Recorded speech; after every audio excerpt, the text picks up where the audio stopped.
هب.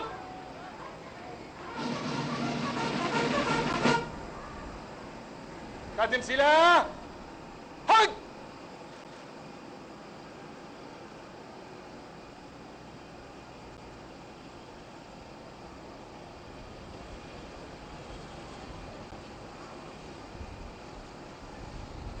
شد سلاح. هج. ايه. هج هج.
استخدم سلاح. حرك. النشيد الوطني للكرسي الرسولي والنشيد الوطني اللبناني. Exécution des hymnes nationaux du Saint-Siège et du Liban.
شايف سلاح؟ حرك.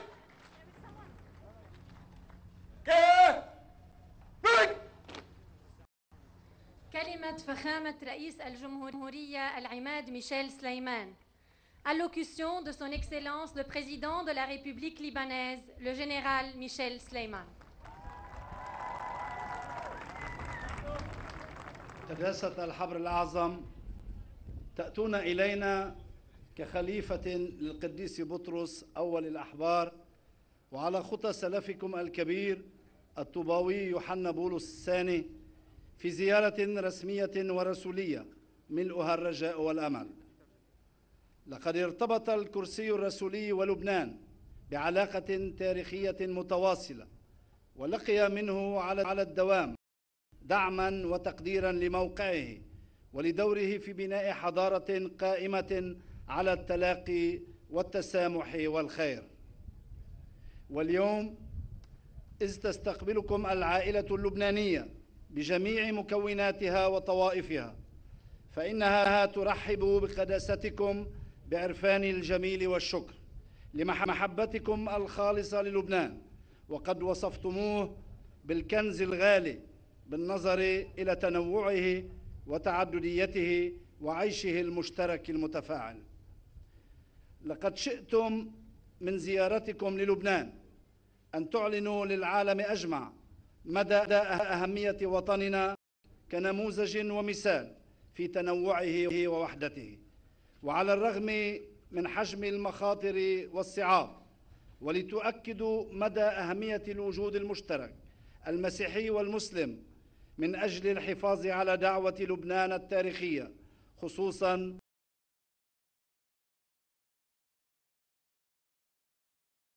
ضم التحولات والتحديات الكبرى التي تطاول عالمنا العربي، والتي تفرض علينا جميعاً توضيح الرؤى وتوحيد الصفوف وشبك الأيادي من أجل المساهمة في بناء مجتمع قائم على الحرية والعدالة والمساواة. كذلك شئتم أن تختاروا لبنان وأن تحملوا منه رسالة سلام ومحبة إلى منطقتنا برمتها بشعوبها وأبنائها ودولها، من خلال الإرشاد الرسولي الخاص بمجمع الأساقفة من أجل الشرق الأوسط الذي سيشرفني مشاركتكم في الاحتفال بالتوقيع عليه من قبل قداستكم بعد ظهر اليوم. والسلام بنظركم ليس نبذاً للعنف ولسيل الدماء فحسب، بل هو ارتباط وثيق بالله الواحد الذي ينتمي إليه أبناء الشرق أجمعهم، والعدالة والاحترام يبنى على الحوار ويترسخ بالتلاقي. كلنا أمل في أن تأتي زيارتكم لبلادنا بالخير والبركات على اللبنانيين وعلى شعوب منطقتنا ومكوناتها، ومن بينهم المسيحيون المشرقيون المتجذرون في هذه الأرض الكريمة منذ القدم، والذين يترقبون رسالتكم إليهم باهتمام عظيم. صاحب القداسة، نرحب بكم على أرض مقدسة ذكرها العهد القديم مرارا، وأشاد بجمالها وشموخ أرزها نشيد الأناشيد، ووطأ السيد المسيح وشهدت أولى عجائبه، وتضيء سماءها كوكبة من القديسين والطوباويين. وهي أرض صاغ شعبها على ضفاف البحر الأبيض المتوسط عناصر أول أبجدية متقدمة في التاريخ، عمارة للفكر أهداها للغرب وللعالم أجمع كوسيلة للتخاطب والتواصل والتكامل الحضاري. وهم أهل هذه الأرض بالذات الذين أنشأوا أول مطبعة للشرق في القرن السادس عشر، وساهموا بالنهضة العربية والوعي الثقافي أواخر القرن التاسع عشر، وشارك أحد أبرز ممثليهم في صوغ الإعلان العالمي لحقوق الإنسان، وتوافقوا لدى ارتقاء وطنهم إلى السيادة الدولية عام 1943 على العيش معا في إطار جمهورية ديمقراطية برلمانية تقوم على احترام الحريات العامة، وفي طليعتها حرية الرأي والمعتقد، وعلى العدالة الاجتماعية والمساواة في الحقوق والواجبات بين جميع المواطنين من دون تمايز أو تفاضل. وثبتوا ركائز هذه الجمهورية على قواعد ميثاق وطني للطوائف في إدارة الشأن السياسي العام. وقد ذهبت مقدمة الدستور اللبناني إلى حد التأكيد أن لا شرعية لأي سلطة تناقض ميثاق العيش المشترك. وبالرغم من عراقتها وانفتاحها، وربما بسبب هذا الانفتاح، فقد أمست هذه الأرض اللبنانية في فترات مختلفة من تاريخها عرضة للأطماع ومسرحا للحروب، وضحية لأشكال مختلفة من أشكال العدوان والاحتلال نتج عنها الكثير من الدمار وإراقة الدماء والتهجير والظلم، إلا أن على الدوام مقدرة على المقاومة والتضحية والاستشهاد في سبيل الدفاع عن سيادته واستقلاله وحريته ووحدته وقيمه. فتمكن من تجديد ركائز وفاقه الوطني وتحرير معظم أراضيه وإعادة البناء وتأمين شروط عودة المهجرين إلى مدنهم وقراهم، بينما هاجر من أبنائه الكثيرون فساهموا بإعمار الدول التي استقروا فيها على كل الصعد، محتفظين بتقاليدهم الأصلية وبمخزون قيمهم العائلية والروحية وبارتباطهم العاطفي بوطنهم الأم، مصدر قوة وثروة للبنان وعنصر من عناصر عالميته وإشعاعه.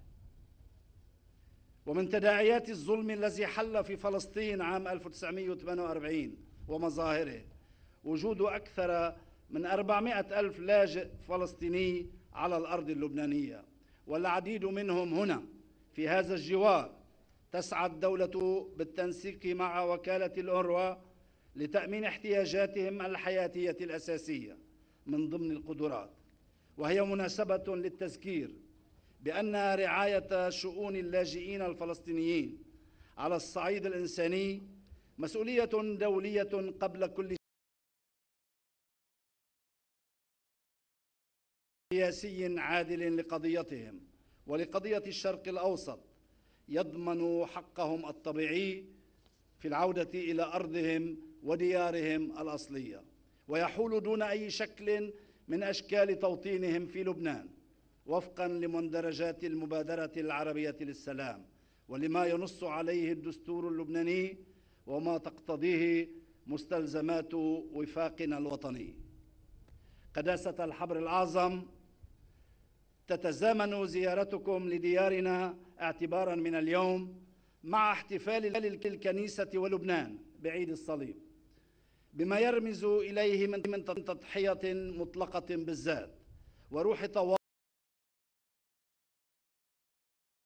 وكنا قد احتفلنا معا كلبنانيين منذ أسابيع قليلة بعيد الفطر السعيد في نهاية شهر كريم مطبوع بفضائل الصوم ومعاني الرحمة والتسامح والتعاضد الإنساني.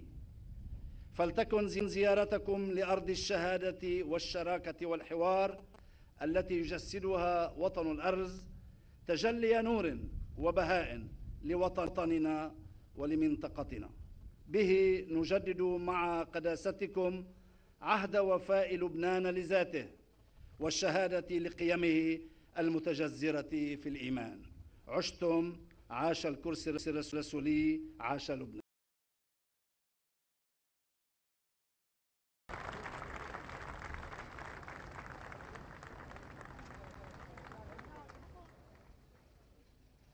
كلمة قداسة البابا بنديكتوس السادس عشر.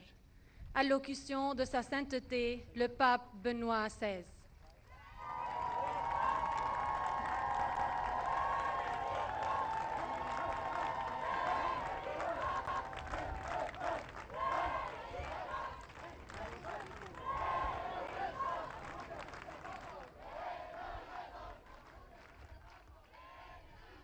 Monsieur le Président de la République, Monsieur le Président du Parlement, du Conseil des ministres, chères béatitudes, membres du corps diplomatique, autorités civiles. J'ai la joie, Monsieur le Président, de répondre à l'aimable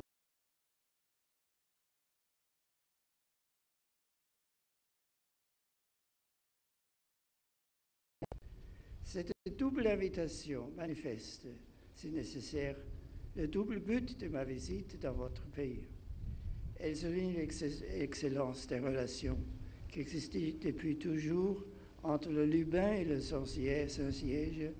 Elle voudrait contribuer à les renforcer. Cette visite est aussi la réponse à celle que vous m'avez faite au Vatican en novembre 2008 et plus récemment en février 2011, visite qui a été suivie 9 C'est lors de la seconde de nos rencontres que la majestueuse statue de Saint-Maron a été bénie.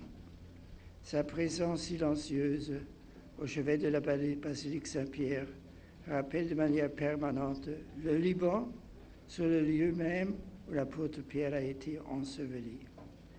Elle manifeste un héritage spirituel séculaire en confirmant la vénération des Libanais pour les premiers des apôtres et pour ses successeurs. C'est pour marquer leur grande dévotion à Simon-Pierre que le patriarche maronite ajoute à leur prénom celui de Boutros. Il est beau de voir que du sanctuaire péténien, Saint-Maron intercède et continue Orient. Je vous remercie par avance, Monsieur le Président, pour tous les efforts entrepris en vue de la bonne réussite de mon séjour parmi vous. Un autre motif de ma visite est la signature et la remise de l'exhortation apostolique post-synodale de l'Assemblée spéciale pour le Moyen-Orient du Synode des évêques Ecclesia Medio Oriente. Il s'agit là d'un événement ecclésial important. Je remercie tous les patriarches catholiques qui se sont déplacés et plus particulièrement le patriarche émérite le cher cardinal Nassala Boutros Feir, et son successeur le patriarche Bechara Boutros Rai.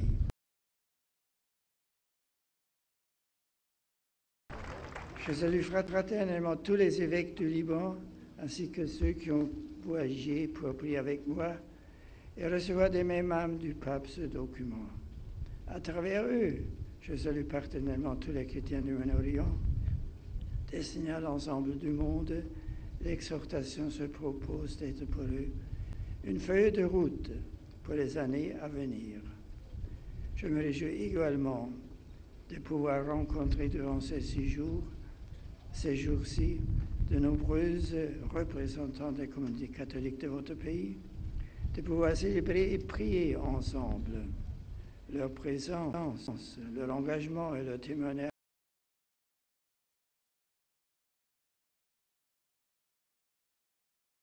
de tous les habitants de votre cher pays. Je tiens à saluer aussi avec grande déférence les patriarches et évêques orthodoxes venus me recevoir, ainsi que les représentants de diverses communautés religieuses du Liban. Votre présence, chers amis, démontre l'estime et la collaboration que vous souhaitez promouvoir entre tous dans le respect mutuel. Je vous remercie pour vos efforts et je suis certain que vous continuez à rechercher des voies d'unité et de concorde. Je n'oublie pas les événements tristes et douloureux qui ont affligé votre beau pays durant de longues années. L'heureuse convivialité toute libanaise doit démontrer à l'ensemble qu'à l'intérieur d'une nation peuvent exister la collaboration entre les différentes églises, toutes membres de l'unique Église catholique, dans l'esprit fraternel de communion avec les autres chrétiens, et dans le même temps, la convivialité et le dialogue respectueux entre les chrétiens et leurs frères d'autres religions. Vous savez comme moi que cet équilibre, qui est présenté partout comme un ensemble, est extrêmement délicat.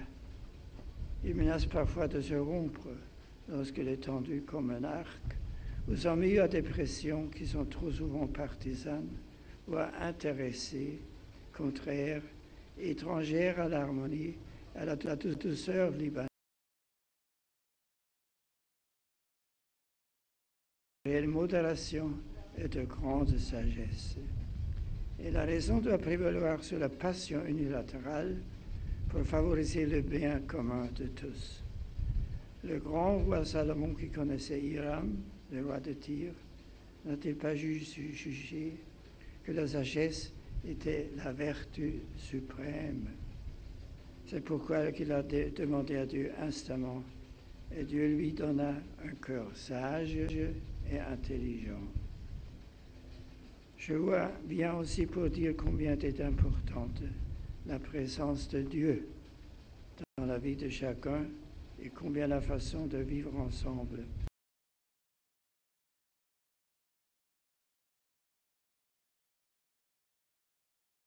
elle est fondée sur le regard accueillant, une attitude de bienveillance envers l'autre, que si elle est enracinée en Dieu, qui désire que tous les hommes sont frères.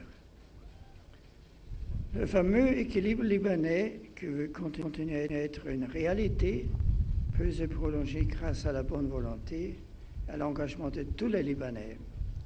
Alors seulement, il servira le modèle aux habitants de toute la région et au monde entier. Il ne s'agit pas uniquement d'une œuvre humaine, mais de don de Dieu, qu'il faut demander avec insistance, préserver à tout prix,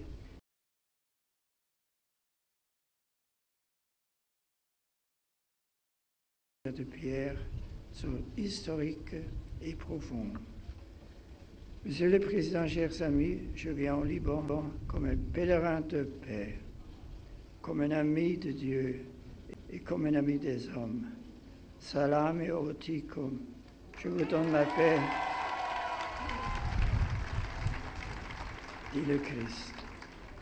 Au-delà de votre pays, je viens aussi aujourd'hui, symboliquement, dans tous les pays du Moyen-Orient, comme un pèlerin de paix, comme un ami de Dieu et comme un ami de tous les habitants de tous les pays de la région, quelle que soit leur appartenance et leur croyance. Aiosile Christi, salame oticum.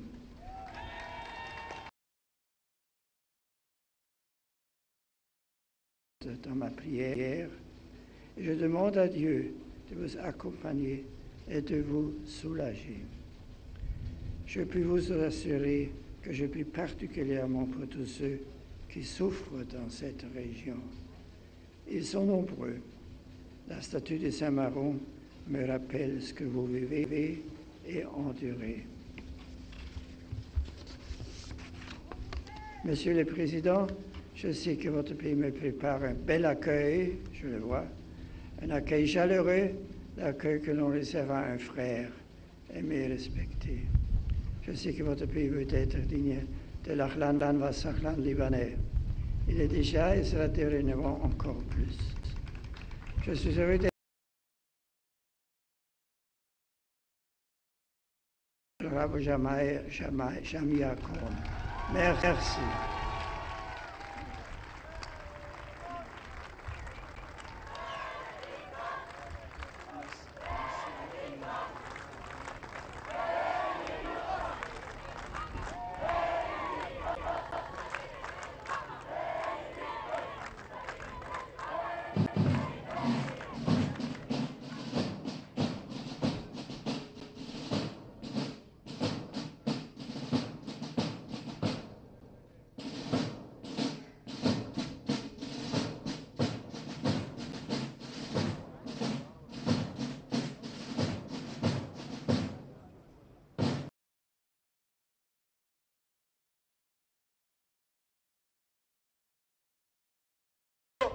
قائد حرس الشرف في لواء الحرس الجمهوري اطلب الاذن ببدء الاستعراض فخامة الرئيس